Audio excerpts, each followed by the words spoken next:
Hello and welcome to Reflections on Now, a podcast brought to you by City Church. I am Cody Jensen and I am an artist, and I get to sit down with two of our pastors here at City Church, Matt Nelson and Rachel Sanders. Well, in this podcast, we take cultural events, what is happening in our world, both personally and nationally, and look at it through the lens of love. Today, I was just pondering on what we should talk about. And the national news has just been about ice. It's all that I've been seeing. So I think, and we're also recording this on National Holocaust Remembrance Day. And I think that it would be important for us to talk about that. But before we get to that conversation, something that's been swimming in my head for a little bit is something that Rachel said a couple weeks ago, that everybody wants a village, but nobody wants to be a villager. What does that mean to you? So I'm sure we'll talk about this more, but our family just kind of walked through a really hard season moment. In December, Lainey was our middle kiddo was in a bad car accident.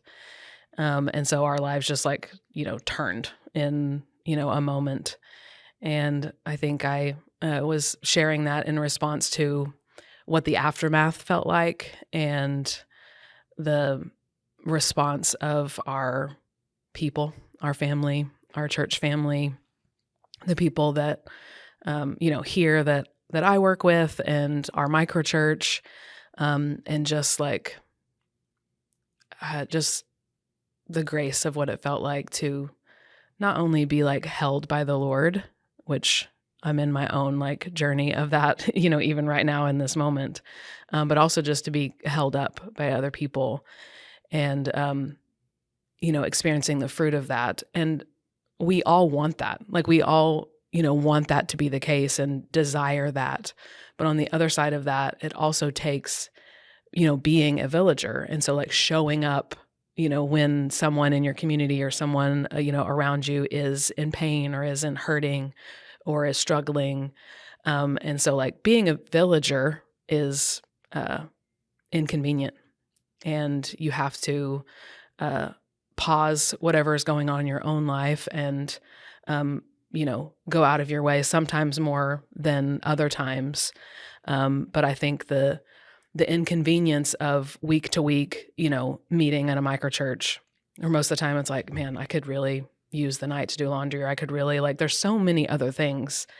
And being a villager oftentimes just feels so ordinary, and most people don't put in that ordinary week to week work, or not staying planted in a place long enough, hopping from church to church or whatever, to where you don't have the time to invest and build those deep roots. And so when it comes time to need it, there hasn't been the work to cultivate it. And so I think that it was just a really strong, really tangible, moment in time for me and for our family of just being so super grateful for that, what it feels like to be in a village. Yeah, it was just really, really tangible. Yeah, in that moment. For those who don't know, give them an update on Lainey and how things are going. Lainey is good. Yes, I mean, you wouldn't even know by looking at her or seeing her. She had to walk with a walker for a little while, so she was in her granny era there for a little bit, but she healed very quickly. She had to have surgery, and so we were in the hospital for 4 days, and so we're doing well. Just working on the recovery emotional side of just having something that dramatic happen. And, she's good. Mom is working through all the things. I am working through all the emotional stuff that kind of comes up in a moment like that. And it's, it was a miracle day for her specifically, and just that, knowing that and being so deeply grateful to the Lord and grateful for the miracle that is her life, and also holding the fact that there had to be a miracle and what could have been, and all of that. So Processing that with myself, with the Lord, with my therapist. But yes. Matt, why do you think that we resist being villagers when we all deeply desire to be in community? Yeah, I mean, I think there's a lot of reasons, but I think there's this underlying kind of fear of being known and what comes along with that. And then you bring in some of your past experiences, right? Of, not being loved well, or, being hurt, abandoned, or rejected. And that fear of like really being known and what can come along with that, because you stay in that long enough and, it's going to get difficult at times. There's division, it's awkward, things of that nature. And so it's this deep, deep desire to experience it, but then also just this fear of what could be. So it kind of keeps us on the sidelines where things seem safe, right? Yeah. Taking that framework of the village, one thing that we've said on this podcast many times is that we have world-sized news and a village-sized heart. Yes. And that's where we find ourselves again and again and again. Man, yeah. How is your village-sized hearts handling the news right now? Yeah. Well, if you want to know how we schedule these podcasts, we get Yes. all together and we're like, hey, let's put a podcast 2 weeks from now. Let's not react to what's happening. Let's just talk about the things that we're feeling. And then 14 things happen in those 2 weeks. And we end up needing to talk about those Right. things. And we're like, we can't ignore this. Yeah, we can't ignore Yes. this. Yeah. I mean, I just the other day, I was thinking, like, I used to get 1, 2, maybe 3 breaking news updates on my phone a month. I get that at least almost a week now. Mm-hmm. And I don't know if they're just feeding us more news, but like I had to no more breaking news notifications. Mm-hmm. And again, we're not, you can't ignore it, but you are trying to you have to manage it. Yeah, you have to manage of just how many things seem heavy simultaneously. Yeah. Yeah, I think, obviously just shared everything that I'm currently walking through. So I feel like I have a lot of guardrails, which I've talked about before on like news. And even you two here at the table are always, I'm like, catch me up. What's going on? You guys are always catching me up week to week. Just because I know that to be true about myself, that my heart is village sized and maybe even smaller than most. And I know my my call that the Lord has given me. And so just, tending to that. But even right now, knowing that like I am personally grieving things and walking through grief. And so I really have to watch what outside is coming in and guarding our hearts and trying to do that to the best of our ability, but also knowing that like it's really honestly unavoidable almost, unless you're completely, separated from the world right now of like what is happening. Yeah. I think it does require a lot of self-awareness to know, do you have tendencies to just not care? Mm-hmm. Do you have a tendency to care too much?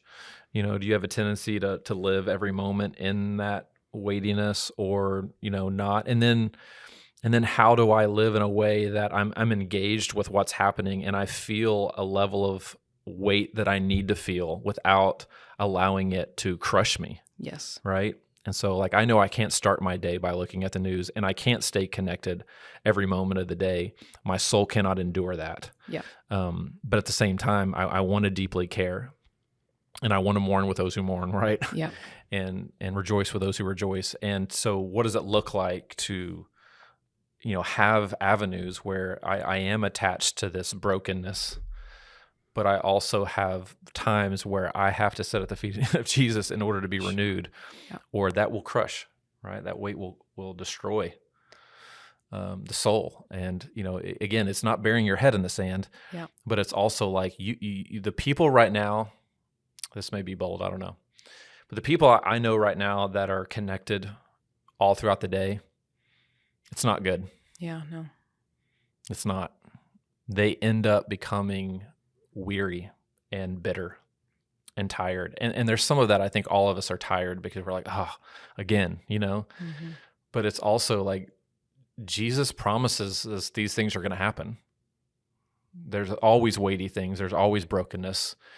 And yet we can live differently by, coming to him and allowing him to sustain us and carry us and bringing life to that. And so it's this balancing act. Yeah, I think one of the things that we learn from the life of Jesus is engagement and disengagement, like having the rhythms of when knowing that you have to have both. And I have to be able to, speak to the world in the context. I can't be blind to what's happening. And, but also what is my disengagement practices, sitting at the feet of Jesus, being filled, like making sure that like, what's the loudest voice in my ear? Is it the Spirit of the Lord? If not, then I've got to disengage to reconnect with that voice and know that I'm listening to that voice above all of the other list of voices and everything that's out there. And so engagement and disengagement and making sure that like you have that rhythm in your life. Yep. I completely agree and practice these things as well. And I get to this point of just knowing that there is the engagement piece. Like I'm real good at the disengagement piece. It's the coming back and engaging with being updated in the news, fine, but I'm talking like, okay, like these are real people and these are real problems in our country, and I'm to the point where I don't know what to do with it because I don't know what power I have or what voice I really have, and if adding my voice to the noise is even beneficial. And so if I'm not needing to engage, then I don't want to fill my heart with all of the images, but also the images find me anyway. Mm-hmm. And there's been so much that has happened in our nation in the last years that I suffer from the same compassion fatigue as everybody else, where it's like, I mean, this is insane. Like if you're just watching every single clip that pops up on social media of just another ice age, it's just like, this is wild. But I don't know what to do with it. And so I'm just kind of here. I mean, giving it to God. I mean, ultimately that's what I choose to do, is like, whether I have fear, anxiety, anger, I mean, ultimately I have to lay it down at the feet of Jesus and just be like, I don't know what this is, but I know you do.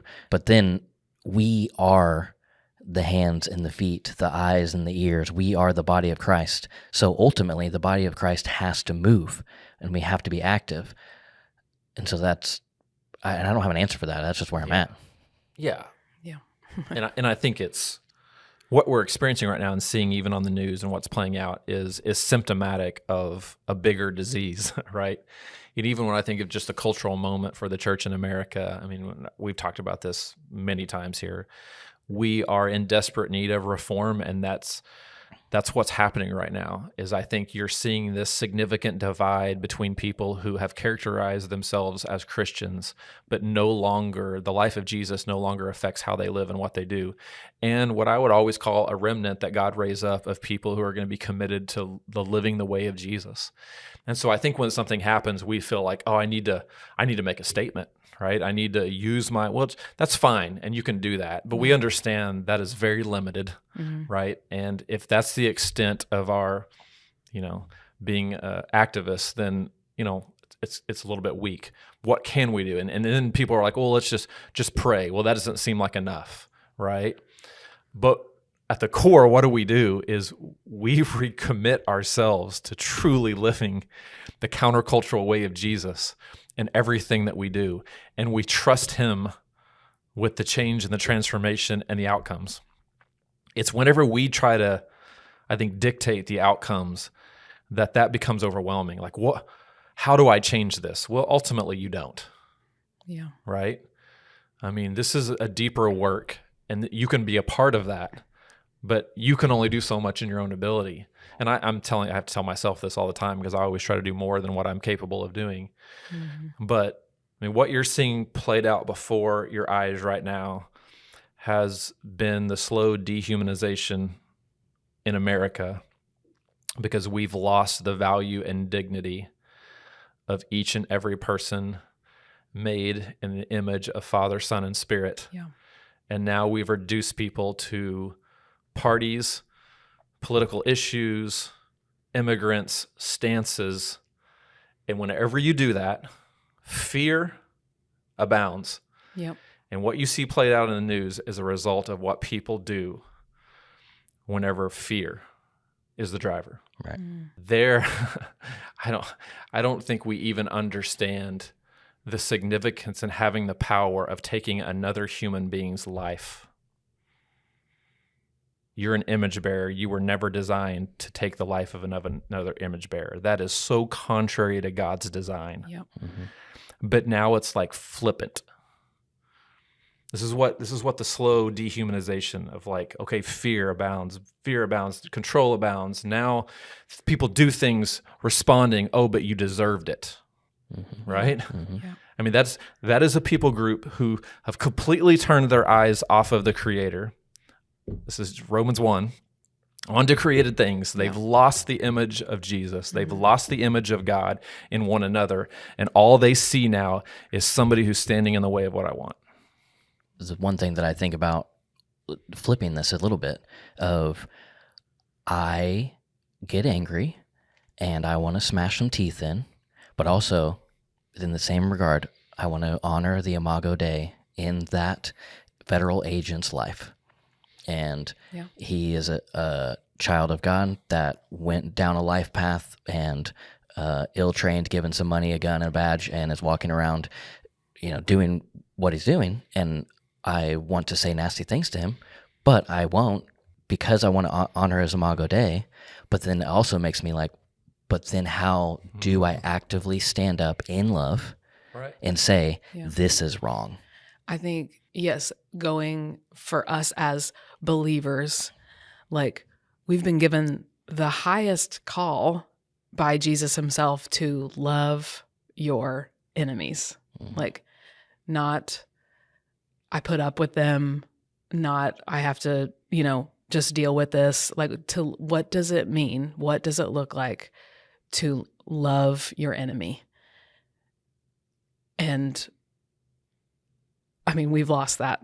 And I think the world is like aching, crying out for a people who actually believe that, not just with our words, not just something that we say, but like with our actions, with our bodies, with how we live and how we engage in the world. And that is hard and complicated. It's the highest call. I mean, it's like, who among you, can love the people that love you back? Yeah, that's easy. This is like the highest call, and so difficult.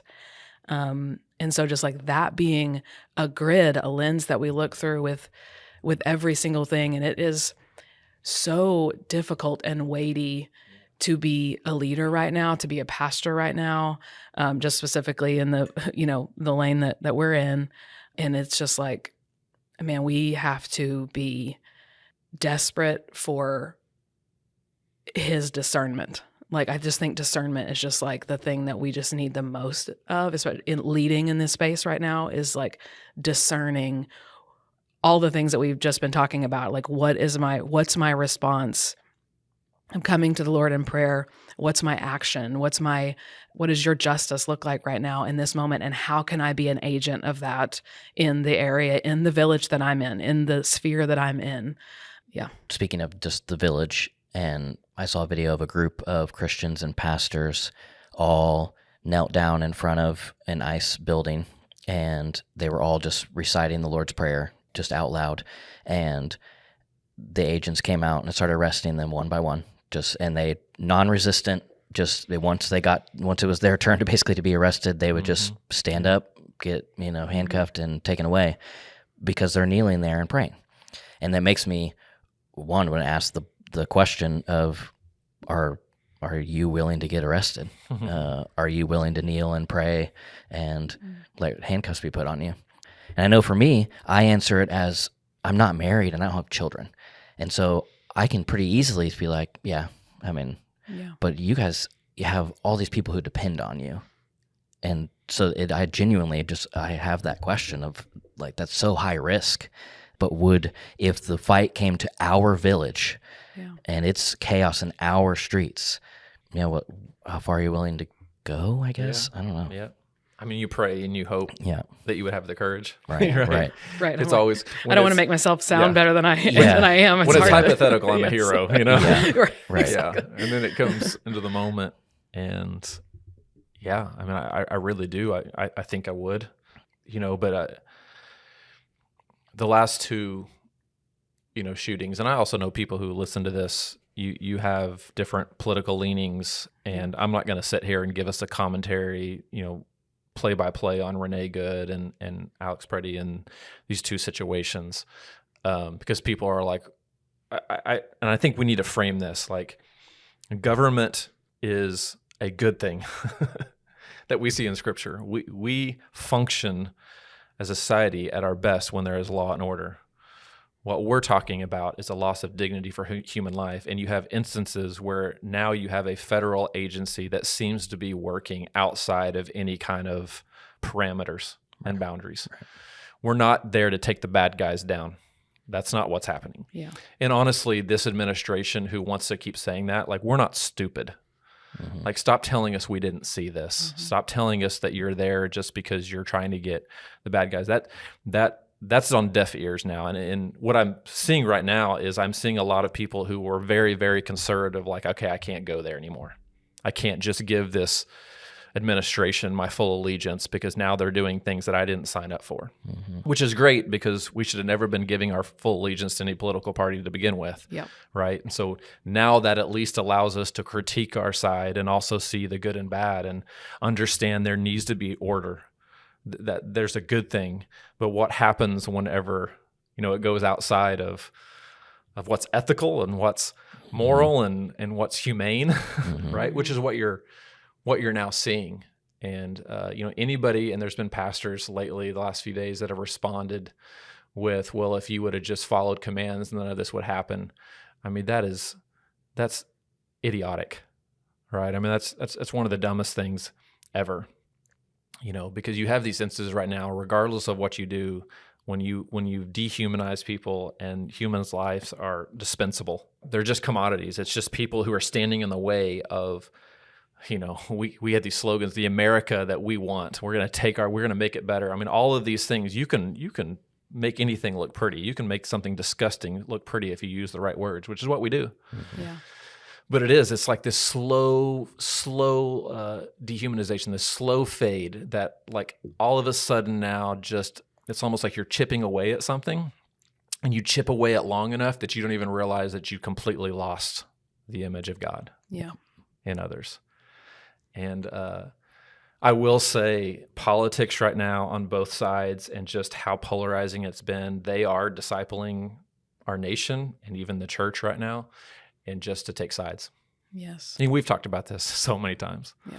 Yeah. But it's now you're seeing like what happens when you're truly discipled in those ways. Mm-hmm. Yeah. And that's playing out in front of us. Yeah. And I yesterday or the day before just intentionally was like, I'm going to have the same search. I'm going to go specifically to, this website for this thing. And then I'm going to go to a different website and type in the same thing. And it's just like two totally different stories. I mean, two of the same situation, just a totally different take on what happened and what was there and, what was, on his person or, all of it. It was just like, it was totally different. And that is where we are, which we've talked about before, of like you are being discipled by your algorithms and by what you're taking in, and understanding that and diversifying the voices that you are listening to and engaging with, just the understanding of that, and just trying to be like, okay, am I in a bubble? And realizing that and trying to poke holes in that. And the people who are already telling you certain things to believe or stances. I mean, and this is great. We talk about this a lot. I've never before have been less involved in politics, I'd say, in some level. I have no political party affiliation right now.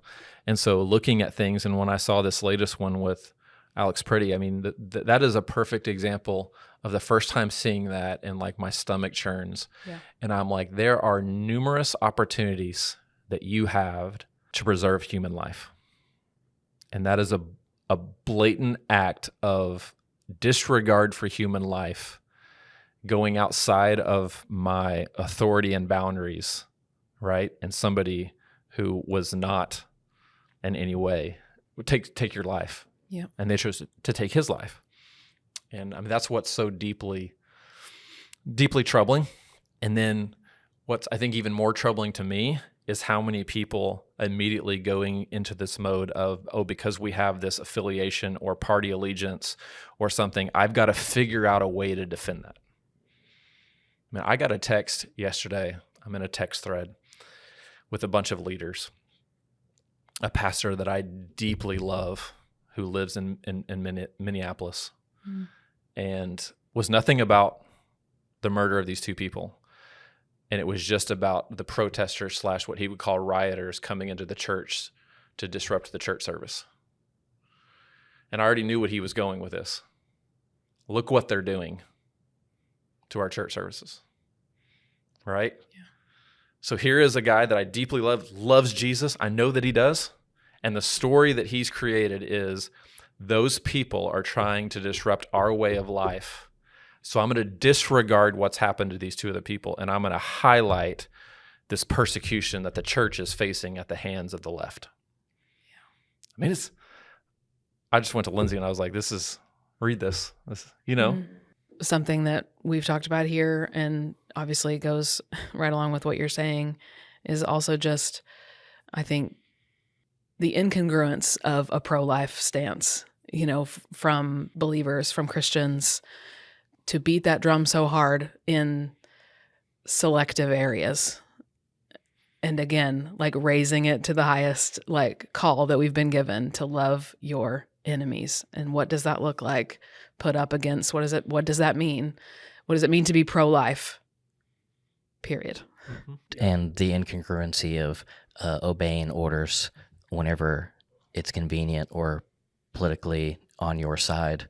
Of all the Christians were screaming about the government overreach of wearing masks, and then now we're like, well, you weren't obeying orders. It's like, you can't have it both ways either. Yeah. I don't even know if I should open this can.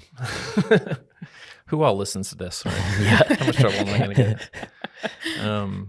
I have been astounded by the amount of evangelical leaders and pastors who choose to remain silent on any issues like this, because this doesn't fit within their parameters of a gospel issue.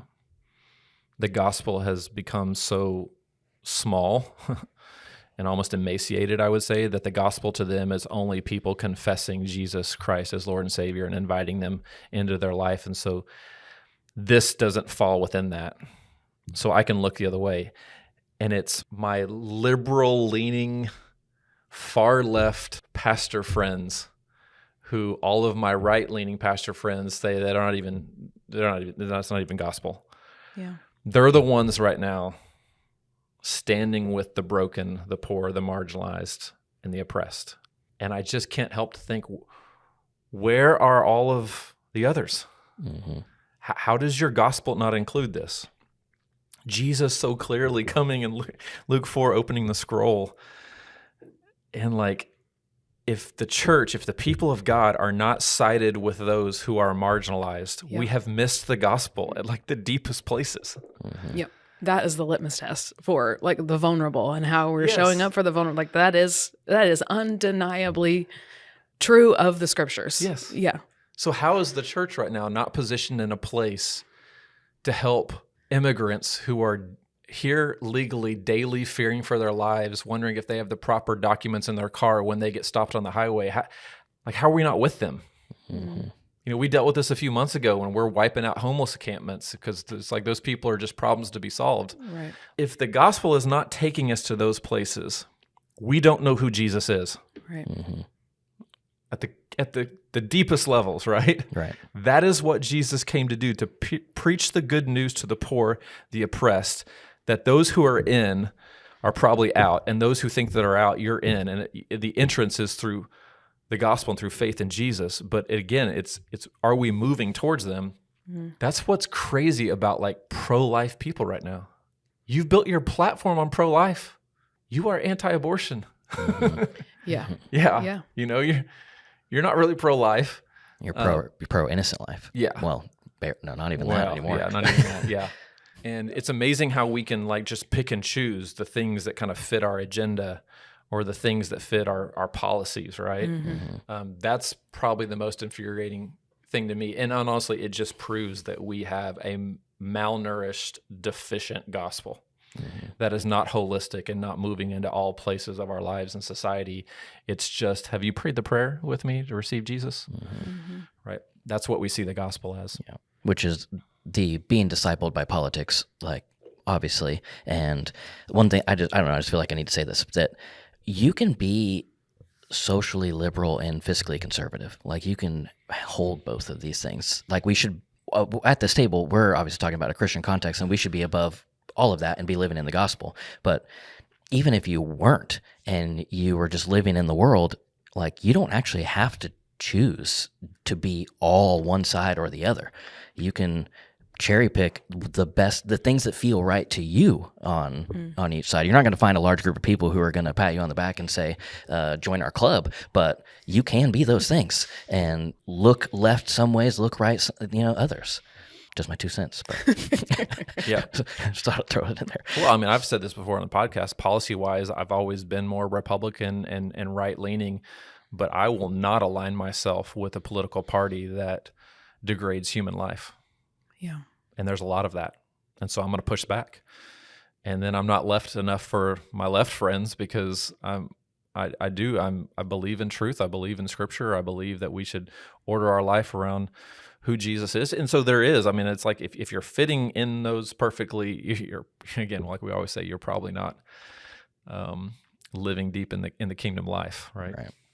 So speaking of living deeply in the kingdom life, that is something that we definitely aspire to, strive for, point our life towards. And in the conversation of just us being villagers, living in a village. And if you're listening to this podcast, I'm assuming that you're probably called City Church home or adjacent, and we are a village. We're a small village coming together to all point our life towards Christ and lift each other up in that goal. And one thing that I just wanted to pull back the curtain on is something that we did as a staff a few weeks ago. I don't like saying this, but our village leaders, it's like if we are a village and there's a pastoral staff that is leading this village, then, the village leaders, the village council got together. You need village leaders. Yeah, so okay. It's okay. So Okay. I don't know why I felt weird saying it, but it's a good thing.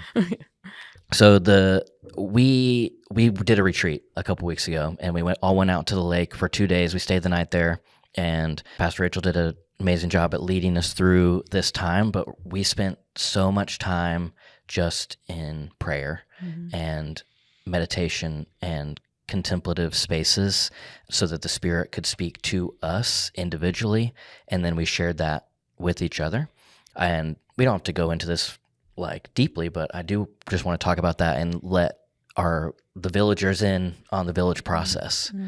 Yeah, I mean, I think it's a regular rhythm for us in the beginning of the year in January to do a little visioning, planning. So just creating space for the Spirit of God to speak and letting that really lead the way. And so like at the beginning of the year, before we really start putting meat on the bones of our plans, like making sure that we're listening for what His plans are for our church as a whole, and then also for all of the individual ministries that we are leading. And so just taking that space for, I can't lead you to a place that I've never been before. So what does my personal life look like? How am I leading myself? How am I letting myself be led by the Spirit? What are the rhythms and practices that served me well in this last year? What do I need to take in? What are you calling me into deeper? And so just like really evaluating our own individual personal walks first, and taking a good look at that, being honest and vulnerable with each other, and taking steps to building, a structure around what we value and what we prioritize, in our own lives. And then from that place, moving outward, okay, what God, you've put me in charge of these certain spaces, and I'm called to lead these specific people. What do you have for them and for us, this year? And placing ourselves in the space to listen and move forward. And yeah, it was a beautiful time. I think it's also different being a spiritual leader than I think just operating in normal capacity.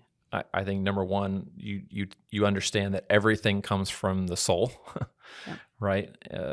All of flourishing and all of the definition of success all comes from a place of wholeness and health. And so you have to do a lot of work on your own soul. And I think even in spiritual ministry and church ministry and in leadership, there's a lot of like, well, if we can just do this for the organization, and then we lack the internal integrity and soul. And then number two is we want to walk in step with the Spirit as a spiritual leader. Like we want to, God, what are you saying and what are you wanting to do? Well, that takes a lot of work, just discerning, right? Listening. And so doing the soul work to knowing like fruitfulness really comes from a place of my soul's healthy, and then discernment in what to do and walking in step with the Spirit comes as you listen and you stop, right? And so, if we're spiritual leaders and we're coming into a setting and we're giving somebody 4 leadership books and telling them how to overcome the 15 obstacles of a business, and then moving into systems and structures, you're not a spiritual leader. Yeah, you're just not. I mean, you're a business leader.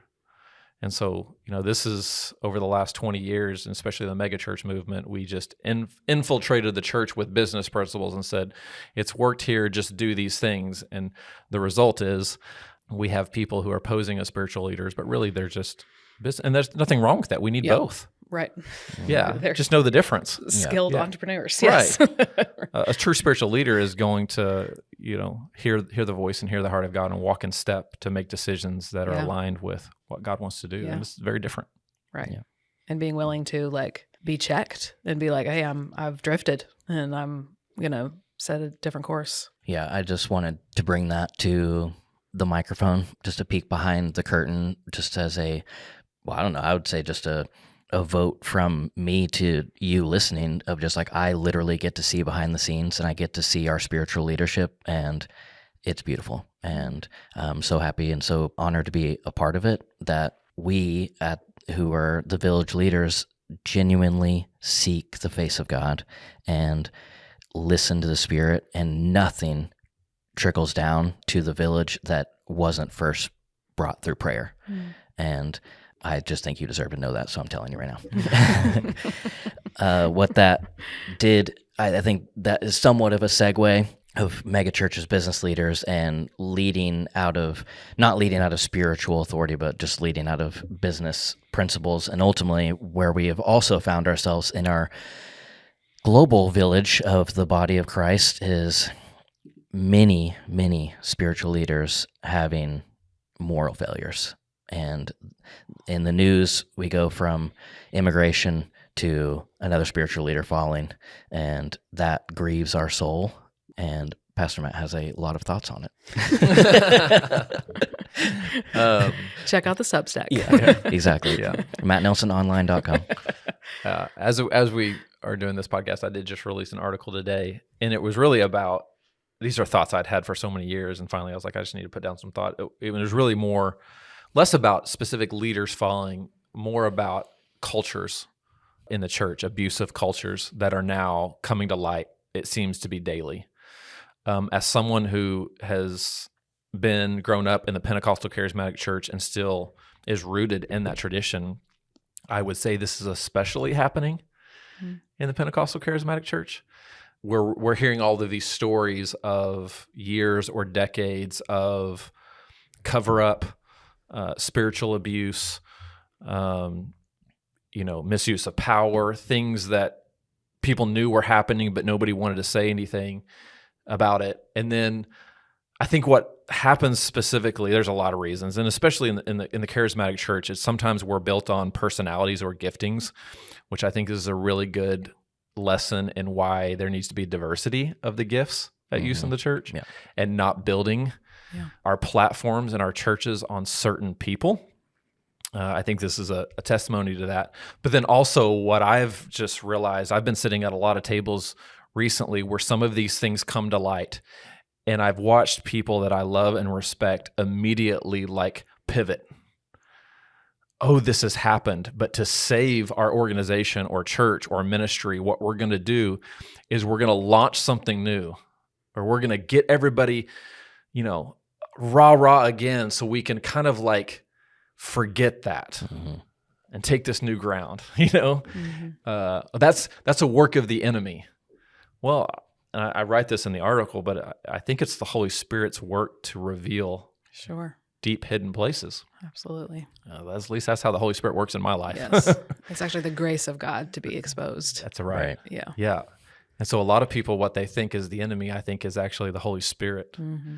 But then once that does come to light, do we have the courage to do what's necessary in order to break the cycles and to change the culture?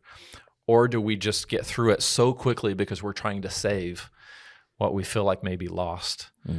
And I have watched great people, great organizations, and great churches that are like, the cost of us really telling the truth seems so great that instead what we do next Sunday is we tell you God's given us a great vision for the next 5 years. It's almost like, look over here. Right? Look over here. You know what it reads like to me? It really reads like to me that Kanye West has an album coming out in like 2 days, and he just took out a massive ad in the New York Times doing a big apology letter for all the things he said in the past and how he's come to light that he now recognizes his ways, and he was going through all of these bipolar episodes, and please forgive me. I understand I don't deserve it. Please forgive me. And also I have an album coming out in a couple The days. album drops 2 days. Yeah. There are times where you're specifically responsible maybe for what's happened, but there are times where you weren't. You maybe inherited it, or you were just a part of the system, but you still have to own it. I just think that's really hard for us to do. And instead, it's like what we do is we move on, and the cycle never gets broken. So I write this at the end of the article, and I love your guys' response. I think we have a responsibility to look at the systems and the cultures that we're a part of, but then also the courage that by telling the truth, we can regain credibility to the gospel in our culture. Oh yeah. Because if we keep going down this path, it's just giving the church a black eye, right? It's like, oh, another church, another pastor, another system of abuse that lasted for 6, 7, 8 years. And look, 30 people knew it, and not one person was willing to disrupt the system. Yeah, I mean, we have to know and understand within ourselves that like our self-preservation is going to be so high. That's going to be the initial gut reaction response as to like, how do I save the most that I can, or how do I self-preserve, or whatever the situation may be. But just like being able to put that to death, and like to set in honesty and truth telling, and what does that look like, and how do we sit here long enough to figure out not only this specific problem, but way back when, what led to this, like what was created around this person or this group of people to be able to have a culture like this grow, or this to be hidden for this long, or so not only like addressing the situation, but going way back and being honest about, we set this person up for failure. We made it to where it was impossible for them to not be, whatever. I just think holistic truth telling to all of it is so vital. I remember we recommend the book, A Church Called Tove. Yes. Laura Barringer, Scott McKnight write this book and tell the story of Willow Creek. Yes. And I'll never forget, in part of the book, they were asking certain leaders, like, why after this perpetual cycle that you saw, did you not say anything? And several responses were, well, that next Sunday we watched 112 people get baptized. Yeah. And so you put yourself in the church and you're like, man, I don't think that's right. That shouldn't be happening. And then the next Sunday, you're like, look at that life change. Yeah. Well, it must be okay. Right? And so you're having spiritual leaders in organizations, like they know what they're doing. Look over here. Don't stop this work. Yes. Don't be that person. Right? Do you want to be the person that stops the work of God? Yeah. Well, you will if you say something. Right. You will if you come forward. And it's like it is leading out of that. I don't want to stop people from getting baptized. Yeah. So maybe I shouldn't say anything. Yeah. Man, that is so true. And honestly, just the tension of living in that moment of like, that felt off, or I think I read that way, but also the Lord is clearly doing something. He's working here in this place. And I have been, changed by this, I was saved. I found Jesus here or whatever. Right. Holding those two things at the same time is incredibly difficult and really painful. Yeah. To be like, this place deeply hurt me. And also all of this good came out of it as well. That's a whole nother conversation, but it is. and I do, for people who are listening, I want to make a footnote here because I think it's important to know that every organization in some small ways falls short. And that's part of being a part of a messy family. What we're talking about are systematic cultures that for months and years, this behavior was perpetuated because no one was willing to speak into this, right? Yeah, this is cover-up culture. Yeah, where honestly, even at the beginning, what would have been a difficult situation and a hard conversation and some decisions, now because of the trail of brokenness that's been left behind it and so many people affected, now it's huge, right? Right. So it's really important that we kind of differentiate between just messiness and the brokenness of being family and then these cycles of cover up, and abusive leadership, which all stem from one little lie. Like every single one of those scandals starts from a tiny secret that it just builds and builds and builds to where it's now no longer one person's secret or two people's secret. Now it's an organization's secret, and then there's a whole system around keeping this secret. And what is being kept secret is so much larger than what the initial sin was. That could have been somebody standing up on Sunday and be like, "Hey, I failed, and I'm sorry, and this is how I'm going to, fix that." But instead, that person lost everything. That church no longer exists. That, that's just saying that faithful in a little is faithful in much. And what's the? You're going to need to help me on this. Okay. What's the John Mark Comer book? Is it Live No Lies? Live No Lies. Live No Lies, yes. Yes. So good. So one of his major points is that a lie, right, becomes normalized. Yes, right. in a sinful society. Right. Yes. I think it's the same thing in these cultures. Exactly. Yeah. At some point, even a leader will take an untruth or a lie, and they will manipulate that in a way where it's like, you're the problem. This isn't the problem. You're the problem. Or if you do something right. So it's that normalized behavior. And so if you're in it, and spiritual leaders have a lot of power in our life. I mean, these people who are speaking truth into us and led us to Jesus and all these things. And when they can twist that, but then there's something inside of you that the discernment, you're like, no, that's not it. Yeah. But it can seem it's normalized in a culture that just continues to perpetuate the cycle. Right. Which makes me, that's another conversation of just narcissism and narcissistic leaders. Because that's what where it comes from. Yeah. And I feel like I can critique my own tribe. The charismatic movement attracts narcissistic leaders. They do. Yep. And people who are personality driven and have certain gifts that are maybe more exceptional gifts than other people have. Right. And we build really high pedestals. Oh, I was just about to say that. Yes. We love to build people up. Yeah. And then watch them as they crumble and fall to the ground. Yeah.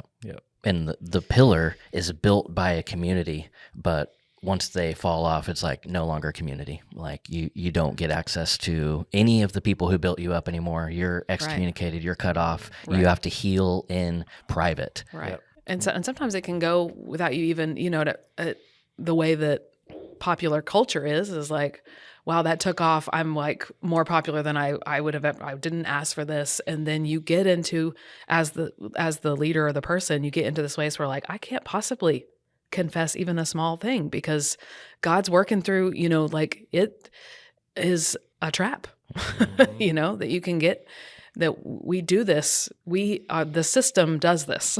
You built the prison walls Yes. that you are now That you are trapped now inside. trapped in. Yeah. Absolutely. You do. And I mean, in my work with House of Resurrection, and my good friend Blaine was here, he would tell you that a lot of the pastors that he works with that come to him after their life has fallen apart or they're deep in this, they're like, I am trapped. Mm-hmm. I didn't want this, but here I am, a spiritual leader. I'm living this other life. I don't want to do this, but I don't know a way out that doesn't affect everything and everybody. Yep. Which, I mean, I do have compassion for them. Yes. Yes. Yeah. And that's why we have to create safe places and where it's okay to not be okay. And that's why one of my heart is to create that for pastors. And every time I've done that, it's amazing what comes out of spiritual leaders whenever you create those places for them to be real. Yeah. That just reminded me just a sad story example of like when Blaine Bartell was on Carl Lentz's podcast, they were talking and Carl talks about his moral failure and how after that moment, he still to this day has not heard a single word from Hillsong. Completely excommunicated. Nobody in his community that he had been a part of and helped build for so many years was going to be a part of his healing and recovery. And that is just so sad. It is. And that's probably a whole nother podcast because I'd love to talk about our lack of redemptive processes within the church, especially for our spiritual leaders. This does not mean that every spiritual leader gets to stay in their position. Most of the times they don't. But how are we developing roads of restoration and repentance? Yes. And so many times when it's a spiritual leader, it's just excommunication, which is not the way of Jesus. For I people think who are everyone is just so averse to the messiness. So it's either like, we build you up and you're perfect, you do nothing, or burn it all to the ground and that is destroyed. Like but my life is in the messy middle. Like that's the whole thing, is just like being able to wade into those waters and have strong truth telling and repercussions and, they're all of that. And then also, what does a road to redemption look like? Do we believe in redemption? Do we believe in... And let's be honest about this part. There are a lot of churches, unfortunately, that the reason they respond this way is you no longer benefit us. Yeah. Oh, yeah. Definitely. And if you no longer benefit us, then why would we do that? Mm-hmm. If you're not making us go up and to the right, and that's messy and difficult and hard, and we don't want that. We want things that we can rah around, right? Yeah. And restoration is not that. That's what my friend Blaine would say. One of the things that you can always know about a resurrection from the story of Lazarus is it's going to stink. Yes. If you've been dead to 3 or 4 days, you need a bath. Yeah. Oh, man. Burning it all to the ground, that brings me back to the heart of this conversation, and that the culture outside of the church is looking at the church. And all of these organizations lying, covering up, and then finally it comes out as a scandal, and it just gives another finger pointing saying, see, I told you, burn the whole thing to the ground. The church is trash, burn it to the ground. And we cannot move intelligent people into the church until we admit our faults and we say we have messed up and we truly redeem ourselves. Yeah. Yeah. Part of the reckoning and part of the necessary reform is us, especially in the evangelical church in America, realizing that for several decades we missed the mark. Our definition of success in the church was based on metrics and business principles and all of these external things, and we neglected the soul, and we neglected formation, and we neglected leading people into the gospel, which is why we're here in this cultural moment. Yeah. We don't get to choose the cultural moment that we're born in. It chooses us. And so the question is, because of that, do you run away because you're like, the heck with the church? It's beyond repair? Or do you say, I'm going to take this bride that really right now is not looking great, and I'm going to help restore it to its proper image? And that's what we need, because you're the church no matter what. Yeah. We're just in a moment of reckoning. And reaping what we've sown. So Absolutely. like you don't reap in the same season that you sow in. So we're reaping a harvest of not great things, right now. But what are we planting? Yeah. Now, that's what we needed to be. Yeah. Breaking the ground, if you will. Breaking around. There you go. Yes. It's what City Church has become. I don't think it's any secret. Mm-hmm. Like, that's the calls that I get. That's the Zoom I was on last night with a young lady who's just like, I just can't with the church, and I don't know what to do with it, right? Yeah. And so trying to come back to like, I don't need bells and whistles. I'm trying to find the authentic Jesus, and we've become a little bit of that in Tulsa for spiritual refugees who are trying to find their way back to Jesus and don't know what to do. Just the simplicity of like, come to the table. And we believe Jesus is going to find you there, in the simplicity, right? Of that. And I think there's a lot of churches that are doing that right now, of people who are disillusioned is the word I use. Yeah. The recognition that something wasn't as good as I thought it was going to be. Yes. And just an encouragement for those who have felt that so deeply, of like, that you feel like you're in a disillusioned space, to fight against the cynicism that can really, really take root and grow in that place, and know that, yes, you're going to find this scandalous, in the headlines. Don't just focus on the headlines. Like, get your eyes off of that and into like the actual place that you're in, finding other believers, finding a local church, a place to be rooted and planted in as you heal and as you grow, and fighting for that, that commitment, that covenant commitment within the family of God, because it is so easy to become cynical, and we're just called to a higher place than that. Right. Well, my story that you guys are sick of hearing about, but disillusionment is the road to Emmaus, right? Yeah. And I think that so many people right now in the Church of America are walking down this road to Emmaus. That's not what I thought. It's not what I signed up for. How did that happen? And like, what's crazy about the story is we know Jesus is walking with them the whole time.